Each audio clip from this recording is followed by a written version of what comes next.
Some of the most mysterious events in history were those that occurred in a place known as Point Pleasant, West Virginia, and areas surrounding it.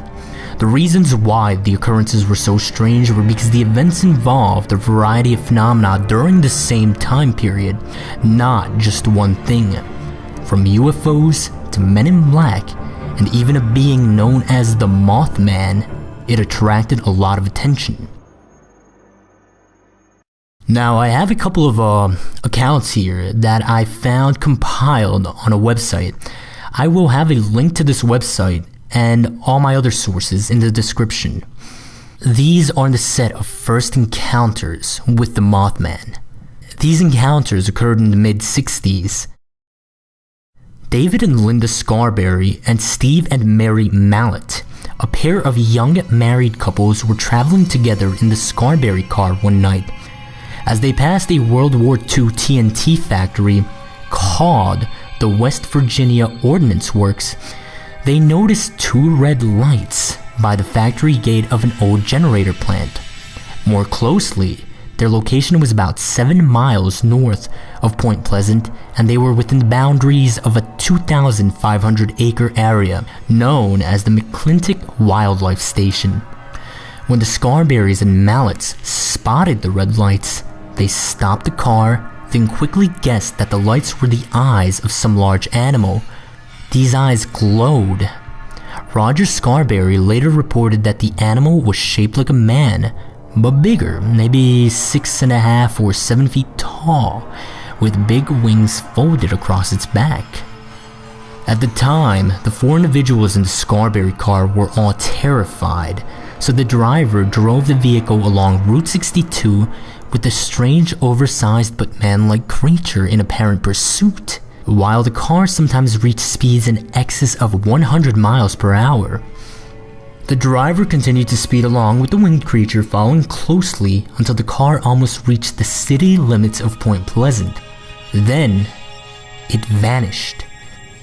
The couples were so shaken, they drove immediately to the Madison County Courthouse and reported this terrifying incident to Deputy Millard Housted. The deputy took the young adults and the story of their experience very seriously, as he had never known any of the individuals to be troublemakers before. Also, the state of fear the two couples exhibited showed Housted that their fears and shared experience was legitimate, even if the episode could not be reasonably explained at the time. Housted had the Scarberry and Mallett couples turn their vehicle around and drive back to the site where they first noticed the red eyes.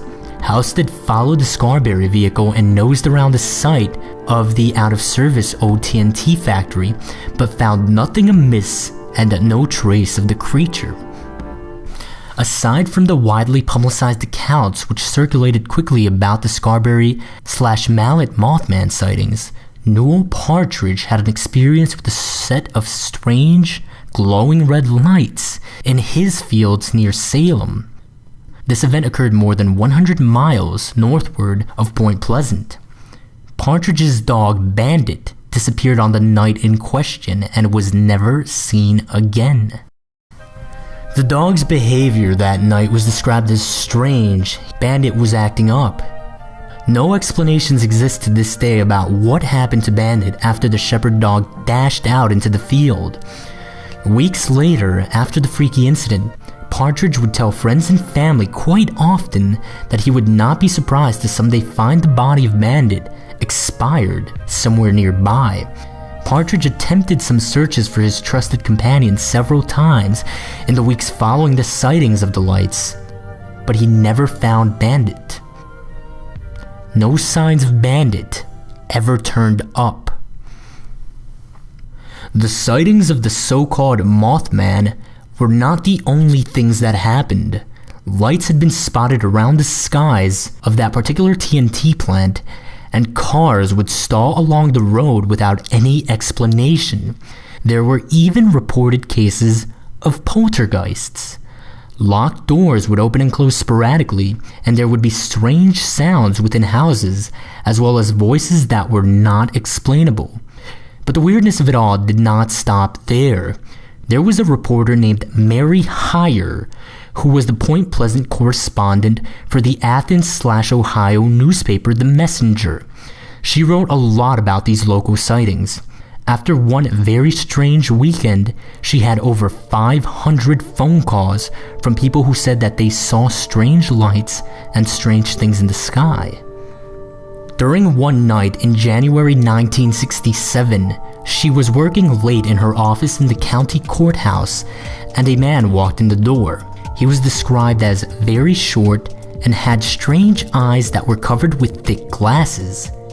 He also had long black hair that was cut squarely like a bowl haircut. Heyer said that he spoke in a low, halty voice, and he asked for directions to Welsh, West Virginia. She thought that he had some sort of speech impediment, and for some reason, he terrified her. She said that he kept getting closer and closer and that his funny eyes were staring almost hypnotically. She was alarmed and scared, so she summoned the newspaper circulation manager to her office, and they spoke to this person together. She said that at one point in the discussion, she answered the telephone when it rang, and she noticed a little man pick up a pen from her desk. He looked at it in amazement as if he had never seen a pen before. Then he grabbed the pen, laughed loudly, and ran out of the building. A couple of weeks went by, and then Heyer was crossing the street near her office when she saw that same man. He appeared surprised when he realized she was watching, and so he turned away and ran for a large black car that suddenly came around the corner. The little man climbed in, and it quickly drove away. Now, all of this seemed to end when at about 5 o'clock on the evening of December 15th, 1967, the 700-foot bridge linking Point Pleasant to Ohio suddenly collapsed while filled with rush hour traffic. Dozens of vehicles fell into the Ohio River and 46 people were killed. Mary Heyer described that during the Christmas week, a short man entered her office. He was dressed in a black suit with a black tie. He was not interested in the bridge disaster, she said, but he wanted to know about the local UFO sightings. Heyer was too busy to speak with him, and she handed him a file of related press clippings instead. He was not interested in them, and he insisted on speaking with her. She finally dismissed him from her office. During that same night, an identically described man visited the home of several witnesses in the area who had reported seeing the lights in the sky. He made all of them very uneasy and uncomfortable. While claiming to be a reporter from Cambridge, Ohio, he inadvertently admitted that he did not know where Columbus, Ohio was, even though the two towns are just a few miles apart. In West Virginia, there is now a plaque adorning the base of a statue. On this plaque, it says, "On a chilly November night in 1966, two young couples drove into the TNT area north of Point Pleasant, West Virginia, when they realized they were not alone.